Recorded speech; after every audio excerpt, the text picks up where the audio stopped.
अल्लाहुम्मा सल्ली व सल्लिम अला नबिय्यिना मुहम्मद। बिस्मिल्लाहिर्रहमानिर्रहीम। अस्सलामु अलैकुम व रहमतुल्लाहि व बरकातुहू। मोहतरम सामिईन, उम्मीद करता हूँ तमाम कुरान करीम सीखने वाले, मोहब्बत करने वाले खैरत व आफ़ियत से होंगे। आज का हमारा टॉपिक है कुरान करीम की। जिस वक़्त हम तिलावत करते हैं तो बसा औकात कुछ मकामात पर हमें इस तरह की अलामत मिलती है। ठीक है, मैं आपको मिसाल देता हूँ। देखें, फस्तबिकुल खैरात।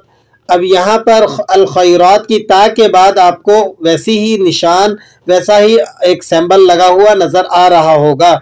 एक और मिसाल आपको देता हूँ, ला युजल्लीहा लिवक़्तिहा इल्ला हु। यहाँ पर भी आपको वैसी ही अलामत लगी हुई नज़र आ रही है। तो अब चलते हैं इस बात की तरफ कि अगर इस तरह की अलामत कुरान करीम में आ जाती है, ठीक है, तो हमने वहाँ क्या करना है। याद रखें, जिस पेज पर आपको ऐसा निशान या ऐसी अलामत बतौर वक्फ के नज़र आए तो आपने उस पेज के दाएं और बाएं दोनों साइडों पर देखना है। तो आपको चार बातों में से, तकरीबन चार बातों में से कोई एक बात वहाँ लिखी हुई नज़र आ जाएगी।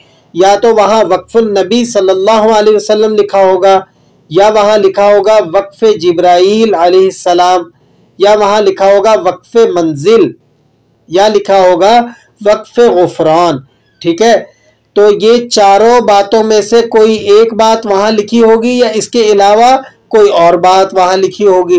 ठीक है, तो अब सवाल ये पैदा होता है कि अगर ये चारों बातों में से या इसके अलावा कोई और बात वहाँ लिखी हुई है तो हमने वहाँ क्या करना है, वक़फ़ करना है या नहीं करना है, और वक़फ़ करने का क्या तरीका है। तो चलते हैं कुरान करीम की तरफ। देखें, हुवा मुवल्लीहा फस्तबिकुल खैरात।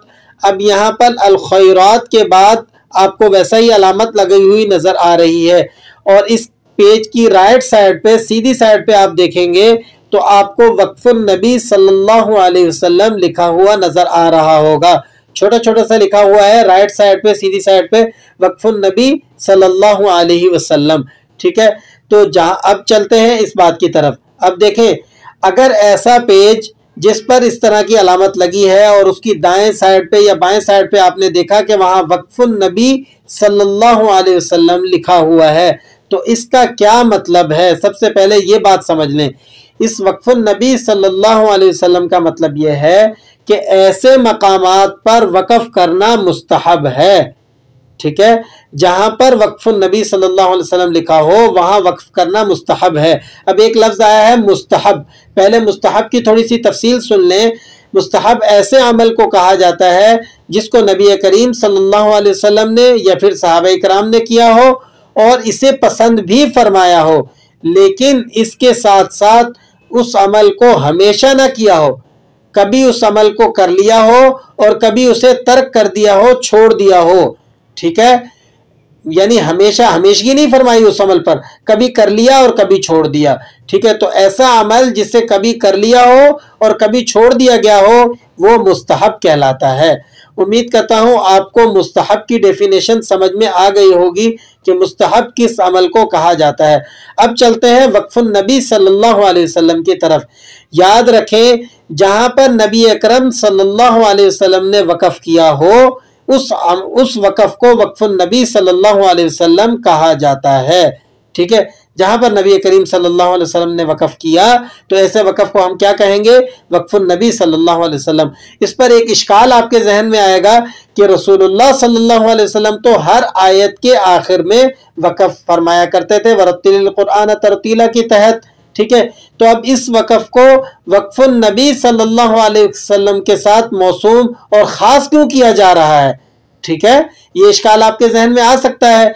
तो याद रखें कि हर आयत के आखिर में जो वक़फ़ किया जाता था या जो हुज़ूर सल्लल्लाहु अलैहि वसल्लम ने वक़फ़ किया वो एक आम ज़ाब्ता था, एक ज़ाब्ते के मुताबिक वक़फ़ किया जा रहा था। इसलिए हर आयत के आखिर में वक्फ़ुन नबी सल्लल्लाहु अलैहि वसल्लम लिखने की ज़रूरत महसूस नहीं की गई।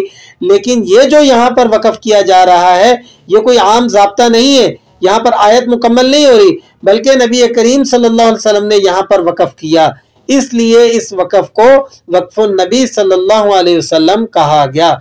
ठीक है, तो अब जहाँ पर वक्फ़ुन नबी सल्लल्लाहु अलैहि वसल्लम लिखा हो और वहां पर इस तरह की अलामत आ जाए और उसके आप दाएं या बाएं उस पेज के साइड में देखेंगे तो आपको वहां वक्फुन नबी सल्लल्लाहु अलैहि वसल्लम लिखा हुआ नजर आ गया, तो आप समझ जाएं कि ये है वक्फुन नबी सल्लल्लाहु अलैहि वसल्लम। ठीक है, उम्मीद करता हूं ये बात आपको समझ में आ गई होगी।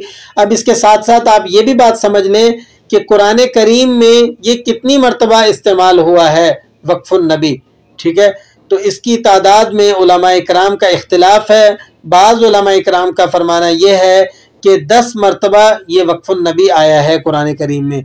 बाज़ उलमा कहते हैं 11 मरतबा इस्तेमाल हुआ है, बाज़ ने 14 और बाज़ ने 17 तक इसे कहा है। ठीक है, तो ये बात आपको समझ में आ गई। अब एक सवाल जो अभी तक बरकरार है कि ऐसी अलामत, ऐसी निशान वाली जगह पर हमें वक़फ़ करना चाहिए या नहीं करना चाहिए। ठीक है, ये सवाल तो अभी तक बाकी है ना कि हमें यहाँ पर वक़फ़ करना है या नहीं करना है।